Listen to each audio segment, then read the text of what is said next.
नमस्कार, आप देख रहे हैं न्यूज़ 18 बिहार झारखंड। मैं हूं आपके साथ रुचिका राज। दिल्ली एयर पोल्यूशन का संकट लगातार बढ़ता जा रहा है। बुधवार सुबह सड़कों पर धुंध दिखाई दी।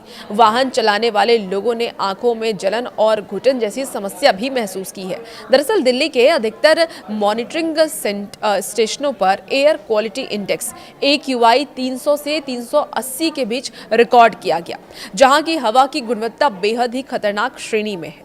बता दें आपको कि प्रदूषण का स्तर बेहद खराब होने के कारण फिलहाल ग्रैब 3 भी लागू कर दिया गया है। जो जानकारी सामने आ रही है कि AQI बेहद ही खराब है और इसी को मद्देनजर रखते हुए commission for air quality management ने ग्रैब यानी कि ग्रेडेड रिस्पॉन्स एक्शन प्लान के स्टेज 3 को लागू कर दिया है, जिसमें कि स्टेज 4 की कुछ सख्ती को भी जोड़ दिया गया है ताकि प्रदूषण पर तुरंत नियंत्रण किया जा सके। अब ग्रैब 3 की बात कर लें तो देखिए, ग्रैब 3 लागू होते ही गैर जरूरी निर्माण पर रोक लगा दी जाती है, जिसमें कि मिट्टी खुदाई, इसके साथ ही पाइलिंग और ओपन एयर यानी कि RMC प्लांट्स को पूर्ण रूप से बंद कर दिया जाता है। अब आपको बताते हैं कि बुधवार को किन किन इलाकों का AQI लेवल कितना ज्यादा था और कितना खतरनाक था। सबसे पहले हम दिल्ली की बात कर लेंगे तो देखिए, बवाना की बात कर लें तो 382 AQI लेवल था वहाँ का। रोहिणी की बात कर लें तो 379 AQI लेवल था। पंजाबी बाग में 369, नेहरू नगर में 368, DTU में 367, आनंद विहार में 364 AQI लेवल दर्ज किया गया। विवेक विहार की बात कर लें तो 365 और ITO की बात कर लें तो 360 AQI लेवल दर्ज किया गया है। अब प्रदूषण को देखते हुए कुछ पाबंदियां भी लगाई गई हैं। क्या क्या पाबंदियां लगाई गई हैं, चलिए वो आपको जल्दी से बता देते हैं।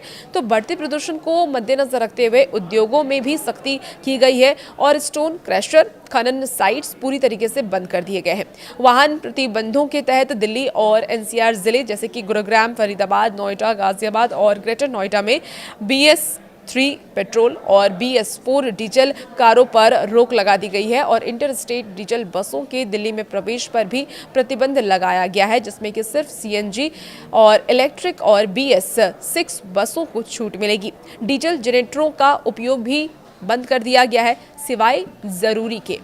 जैसे कि अस्पतालों में अगर ज़रूरी है तो वहाँ पे आप इस्तेमाल कर सकते हैं। एयरपोर्ट में ज़रूरी है तो एयरपोर्ट जैसी आवश्यक सेवाओं पर आप इसका इस्तेमाल कर सकते हैं, लेकिन अगर ज़रूरी नहीं है तो इसे पूरी तरीके से बंद कर दिया गया है।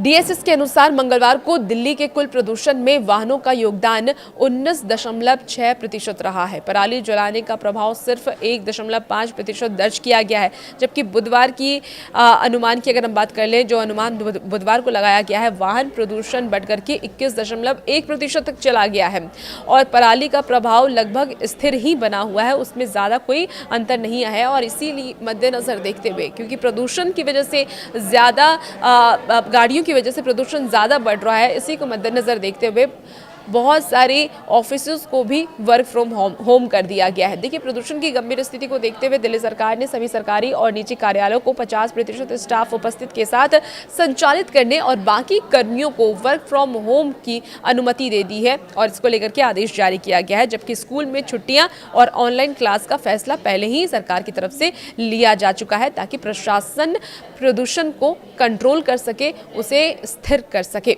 फिलहाल इस वीडियो में इतना ही। बनी रहिए न्यूज़ 18 बिहार झारखंड के साथ।